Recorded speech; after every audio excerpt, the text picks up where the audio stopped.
adalah gembalaku, takkan kekurangan aku.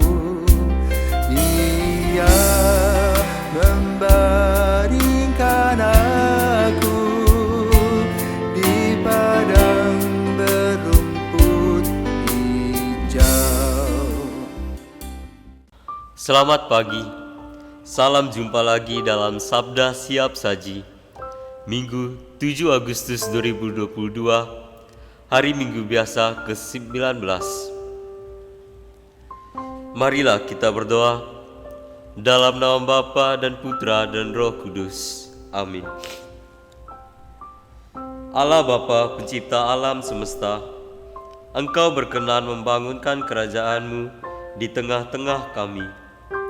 Kami mohon, jadikanlah kami hamba-hamba yang setia untuk melaksanakan tugas dan tanggung jawab kami, baik dalam keluarga, gereja, maupun masyarakat, dengan pengantaran Yesus Kristus Putra-Mu, yang bersama dengan Dikau dalam persatuan Roh Kudus, hidup dan berkuasa, Allah sepanjang segala masa. Amin. Inilah Injil suci menurut Lukas. Sekali peristiwa, berkatalah Yesus kepada murid-muridnya, "Janganlah takut, hai kamu kawanan kecil, karena Bapamu telah berkenan memberi kamu kerajaannya. Jualah segala milikmu dan berilah sedekah. Buatlah bagimu pundi-pundi yang tidak dapat menjadi tua, suatu harta di surga yang tidak akan habis, yang tidak dapat didekati pencuri, dan yang tidak dirusakkan ngengat. Karena di mana hartamu berada, di situ juga hatimu berada. Hendaklah pinggangmu tetap berikat dan pelitamu tetap menyala. Hendaklah kamu seperti orang yang menanti-nantikan tuannya pulang dari pesta nikah, supaya jika tuannya itu datang dan mengetuk pintu, segera dapat dibukakan pintu. Berbahagialah hamba yang didapati tuannya sedang berjaga ketika ia datang. Aku berkata kepadamu, sesungguhnya ia akan mengikat pinggangnya dan mempersilahkan mereka duduk makan, dan ia akan datang melayani mereka. Dan apabila ia datang pada tengah malam atau pada dini hari dan mendapati mereka berlaku demikian, maka berbahagialah hamba itu. Tetapi camkanlah ini baik-baik. Jika tuan rumah tahu pukul berapa pencuri akan datang, ia tidak akan membiarkan rumahnya dibongkar. Hendaknya kamu juga siap sedia, karena Anak Manusia datang pada saat yang tidak kamu sangka-sangka." Petrus bertanya, "Tuhan, kami sajakah yang kau maksudkan dengan perumpamaan ini, ataukah juga semua orang?"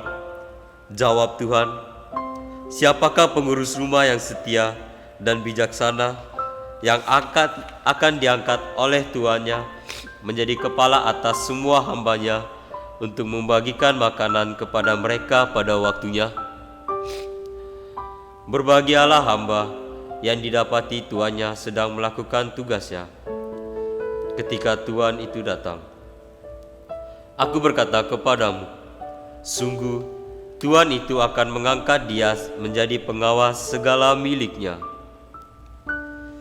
Tetapi jika hamba itu jahat dan berkata dalam hatinya, tuanku tidak datang-datang, lalu ia mulai memukuli hamba-hamba lain, pria maupun wanita, dan makan minum serta mabuk, maka tuan hamba itu datang pada hari yang tidak disangka-sangkanya dan pada saat yang tidak diketahuinya, dan tuan itu akan membunuh dia dan membuat dia senasib dengan orang yang tidak setia. Hamba yang tahu akan kehendak tuannya tetapi tidak mengadakan persiapan atau tidak melakukan apa yang dikehendaki tuannya, ia akan menerima banyak pukulan. Tetapi Barang siapa tidak tahu akan kehendak tuannya dan melakukan apa yang seharusnya mendatangkan pukulan, ia akan menerima sedikit pukulan. Barang siapa diberi banyak, banyak pula dituntut daripadanya. Dan barang siapa dipercaya banyak, lebih banyak lagi yang akan dituntut daripadanya. Demikianlah sabda Tuhan. Saudara-saudaraku yang terkasih, sebagai manusia, kita dipenuhi dengan tugas dan tanggung jawab. Kita tak bisa lepas dari hal ini. Tugas-tugas yang kita miliki harus terselesaikan. Semakin baik seseorang menyelesaikan tugasnya, semakin banyak kepercayaan yang diberikan kepadanya. Namun, ketika seseorang sudah ditaruh kepercayaan oleh banyak orang, ia harus waspada akan tugas dan tanggung jawabnya itu. Begitu pula dengan seorang artis. Semakin baik karya yang dihasilkannya, semakin banyak fansnya dan ia pun mulai terkenal. Namun, ia juga tetap harus waspada akan karya dan karirnya. Kedua hal yang baru saja yang saya sampaikan tadi memiliki satu pesan yang sama, yaitu tentang kewaspadaan. Seseorang bisa jatuh kalau ia tidak waspada. Seseorang bisa terluka kalau ia tidak waspada. Bahkan seseorang bisa mati kalau ia tidak waspada. Di sini Yesus mau menunjukkan kepada kita bagaimana iman seseorang perlu dipertahankan untuk Tuhan. Ada beberapa hal yang perlu diperhatikan. Yang pertama, mampu berbagi. Segala sesuatu di bumi tak akan lagi ada di surga. Banyak orang yang di luar sana sedang membutuhkan.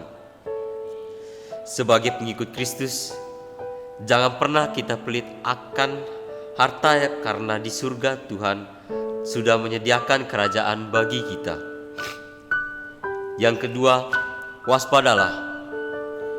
Zaman sekarang sudah banyak gaya atau model baru yang lebih terbuka, seperti pakaian-pakaian seksi yang sudah melebihi batas wajar, dan gaya-gaya model rambut-rambut yang sudah sekarang tuh mulai berwarna-warna. Sekarang dunia hanya mau mengikuti alur jalannya cerita, tanpa mau memperhatikan sisi positif dan sisi negatif. Tetapi sebagai pengikut Kristus, kita harus mampu waspada akan hal negatif dari dunia luar yang dapat merusak dunia. Jadi, saudara-saudariku yang terkasih, pertahankan imanmu. Jangan mau tergiur akan hal duniawi yang merusak hubungan kita dengan Tuhan. Kita sendiri harus siap akan hari kedatangan Tuhan, di mana kita sudah berbuat dan menjaga sikap-sikap kita di dalam dunia ini. Jangan sampai kita sampai keluar jalur di mana kita lebih banyak berbuat hal-hal negatif di luar dan di dunia ini. Semoga Tuhan memberkati.